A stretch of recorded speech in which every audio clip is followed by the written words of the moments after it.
নমস্কার বন্ধুরা। আজকের মোটিভেশনাল ব্লগে আমি সম্পর্ক নিয়ে আলোচনা করব। কিভাবে বুঝবেন একটি সম্পর্ক আপনার জন্য উপযুক্ত? তার কিছু লক্ষণ আছে, সেগুলোকে খেয়াল রাখতে হবে। আমার অনেক বন্ধু তাদের সম্পর্ক নিয়ে আমার কাছে অনেক সময় উদ্বেগ প্রকাশ করে।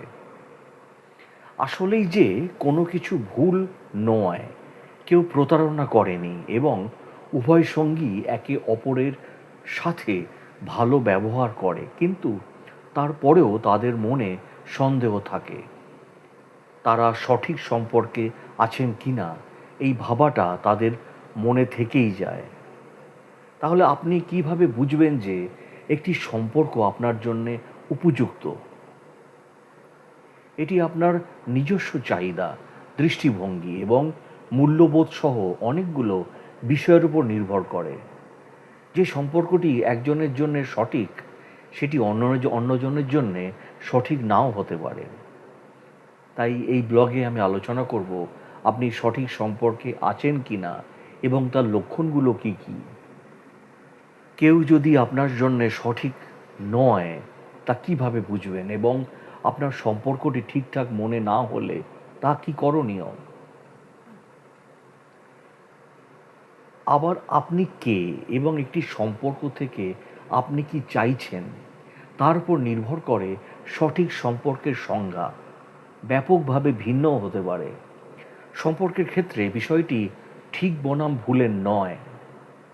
আমি আমার বন্ধুদের দুটি বিষয় বুঝতে সাহায্য করার জন্যে মনোযোগ দিয়েছিলাম। প্রথম, সম্পর্কটি স্বাস্থ্যকর কিনা, এবং দ্বিতীয়টি, সম্পর্কটি তৃপ্তিদায়ক কিনা। সাধারণত যখন দুটি প্রশ্নের উত্তরই হ্যাঁ হয়, তখন মানুষ মনে করে যে তারা সঠিক সম্পর্কে আছে।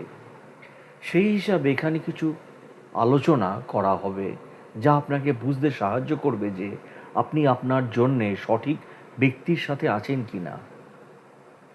আপনারা যে সঠিক সম্পর্কে আছেন তার একটি লক্ষ্য হলো, যদি আপনারা উভয়ই মানুষ হিসাবে একে অপরকে সম্মান ও শ্রদ্ধা করেন। প্রেমে পড়া বা কারো প্রতি আকৃষ্ট হওয়া এক জিনিস, কিন্তু দীর্ঘমেয়াদী একটি সম্পর্ক টিকিয়ে রাখার জন্যে সাধারণত এটি যথেষ্ট নয়। আপনাদের কি একে অপরের প্রতি গভীর শ্রদ্ধা ও প্রশংসা আছে? আপনি কি সহজে বর্ণনা করতে পারেন যে আপনার সঙ্গীর কোনো গুণগুলো বা কোন কোন গুণগুলো আপনার ভালো লাগে? শুধু আপনার প্রেমের সম্পর্কে তার আবেদনই বা অবদানই নয়, বরং এই পৃথিবীতে তার অবদান কী? আপনারা কি একে অপরকে প্রকৃত সমকক্ষ হিসেবে দেখেন? একটি সম্পর্ক বা একটি সঠিক সম্পর্কে আপনি এবং আপনার সঙ্গী একে অপরকে মন থেকে পছন্দ করেন, যার ফলে আপনার পক্ষে নিজের মতো থাকাও সহজ নয়। আপনি যেমন আছেন ঠিক তেমনভাবেই নিজেকে গৃহীত মনে করেন, এবং আপনার সঙ্গীকেও যিনি বা তিনি যেমন ঠিক তেমনইভাবে গ্রহণ করেন। একটি সঠিক সম্পর্কের ক্ষেত্রে মৌলিক মূল্যবোধগুলির মিল থাকাও গুরুত্বপূর্ণ। মৌলিক মূল্যবোধ আগ্রহ বা ব্যক্তিত্বের ধরনের চেয়েও গভীর। বাহ্যিকভাবে দেখলে মনে হবে যে আপনার মধ্যে কোনো মিল নেই, এবং সেটা সবসময় খারাপ কিছু নয় যদি আপনাদের মধ্যে মিল না থাকে। উদাহরণস্বরূপ, আপনি হয়তো আপনার বেশিরভাগ সময় জিমে কাটাচ্ছেন, অথচ আপনার সঙ্গী সে বিছানায় শুয়ে বই পড়তে পছন্দ করেন, বা তিনি ছবি আঁকতে পছন্দ করেন। এই আগ্রহগুলোর বাইরে গিয়ে আপনার মূল্যবোধগুলি খতিয়ে দেখুন।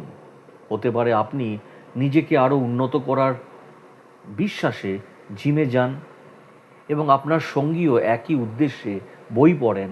সেক্ষেত্রে আপনারা উভয়ই আত্ম উন্নয়নের মূল মূল্যবোধে বিশ্বাসী।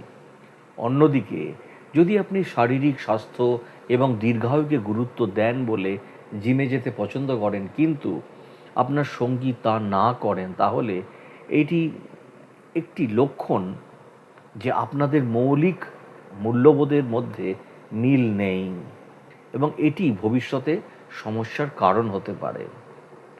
ভবিষ্যৎ পরিকল্পনা নিয়ে ভাবনাটাও জরুরি। এমনকি যদি আপনারা একসাথে ভবিষ্যতের জন্যে সক্রিয়ভাবে পরিকল্পনা নাও করেন, আপনারা সম্পর্কটিকে কোন দিকে নিয়ে যেতে চান এবং আপনাদের দুজনের দৃষ্টিভঙ্গি কি একই রকম? জীবনের নির্দিষ্ট সময়ে কিছু সম্পর্ক আপনার জন্য সঠিক হতে পারে, এমনকি যদি সেই সম্পর্কটি জীবন সঙ্গীতে পরিণত নাও হয়, কিন্তু এই বিষয়ে আপনাদের দুজনের মধ্যে বোঝাপড়া থাকাটা জরুরি। আপনারা কি দুজনে এই সম্পর্কটিকে একটি সময়সীমিত অস্থায়ী সম্পর্ক হিসেবে রাখার পরিকল্পনা করছেন? যদি একটি দীর্ঘমেয়াদী সম্পর্ক হয়, তবে আপনারা একসঙ্গে আপনাদের ভবিষ্যৎ কেমনভাবে কল্পনা করছেন? বিশেষ করে যদি আপনারা ভবিষ্যতে একসাথে থাকার আশা করেন, তবে আপনাদের পরিকল্পনা নিয়ে পরিষ্কারভাবে কথা বলা এখনই জরুরি। এখনও বিস্তারিত না জানাটা স্বাভাবিক, কিন্তু যদি আপনি সন্তানহীন জীবনযাপন করে বিশ্বজুড়ে ঘুরে বেড়ানোর স্বপ্ন দেখেন এবং আপনার সঙ্গী একটি বড় পরিবার নিয়ে থিতু হওয়ার স্বপ্ন দেখে, তবে এই সম্পর্কটি আপনাদের জন্য উপযুক্ত নাও হতে পারে।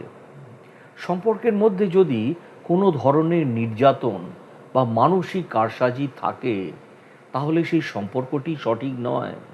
নির্যাতন বা কারসাজির মধ্যে শারীরিক নির্যাতন অথবা গ্যাসলাইটিং, বারবার বিশ্বাসভঙ্গ, আর্থিক শোষণ, হুমকি এবং আরও অনেক কিছু অন্তর্ভুক্ত।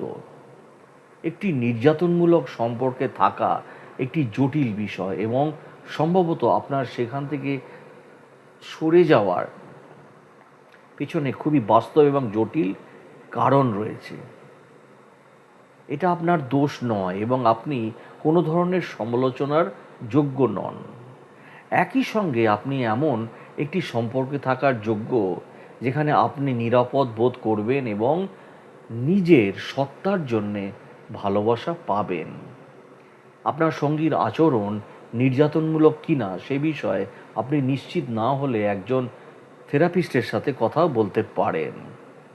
সঠিক সম্পর্কে থাকার অর্থ এই নয় যে আপনারা সব সময় সব বিষয়ে একমত থাকবেন, বরং আমি বলবো একটি সম্পর্কে একমত হওয়ার মতোই, এমনকি তার চেয়েও বেশি গুরুত্বপূর্ণ হলো ভিন্ন মত পোষণ করতে জানা।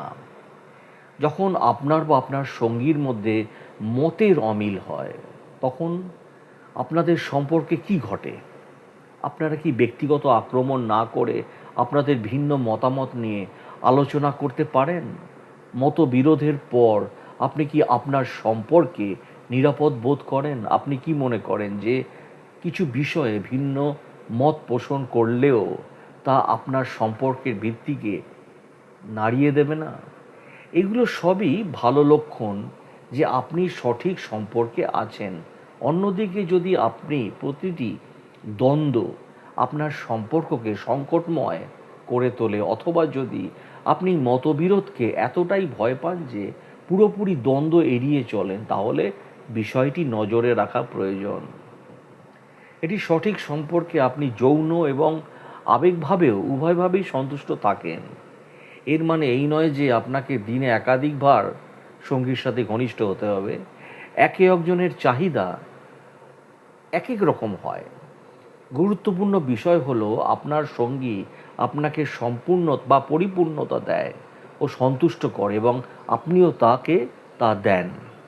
মনে রাখবেন, এই মানে এই নয় যে আপনার সঙ্গী আপনার সমস্ত মানসিক চাহিদা পূরণ করতে পারবেন। এমন সময়ও আসতে পারে যখন আপনার বন্ধু বা পরিবারের কাছ থেকে মানসিক সমর্থনের প্রয়োজন হবে এবং তাতে কোনো সমস্যা নেই। যে কোনো সুস্থ সম্পর্কের একটি মূল ভিত্তি হলো বিশ্বাস, আর বিশ্বাসের বিশ্বাসঘাতকতা, তা পরকীয়া, আর্থিক গোপনীয়তা বা অন্য কিছু হোক না কেন, দম্পতির জন্য তা থেকে বেরিয়ে আসা সবচেয়ে কঠিন বিষয়গুলোর মধ্যে একটি। যদি আপনি আপনার সঙ্গীকে বিশ্বাস করতে পারেন, তিনি আপনার সাথে সৎ থাকবেন এবং আপনার ভালোর কথা বলবেন, তবে এটি একটি সুস্থ সম্পর্কের ভালো লক্ষণ। কখনো কখনো সম্পর্কের ক্ষেত্রে আমাদের পক্ষে বিশ্বাস করা কঠিন হয়ে পড়ে। এর কারণ এই নয় যে আমাদের সঙ্গী অবিশ্বস্ত বা অন্য কোনোভাবে আমাদের সাথে বিশ্বাসঘাতকতা করেছে, বরং এর কারণ হলো আমাদের অতীতের কিছু অভিজ্ঞতা রয়েছে যা আমাদেরকে অন্যদের বিশ্বাস করতে অক্ষম করে তুলছে। এই ক্ষেত্রে সম্পর্কটি হয়তো সঠিক, কিন্তু সময়টা ভুল। বিশ্বাস করতে না পারলে একটি সুস্থ সম্পর্ক টিকিয়ে রাখা কঠিন, কিন্তু থেরাপির ক্ষেত্রে সাহায্য হতে পারে। তাই বিশ্বাস করতে হবে একে অপরকে, একে অপরকে ভালোবাসতে হবে নিঃস্বার্থভাবে। ভালো থাকবেন, সুস্থ থাকবেন। ভিডিওটি ভালো লাগলে চ্যানেলটিকে শেয়ার এবং সাবস্ক্রাইব করে দেবেন।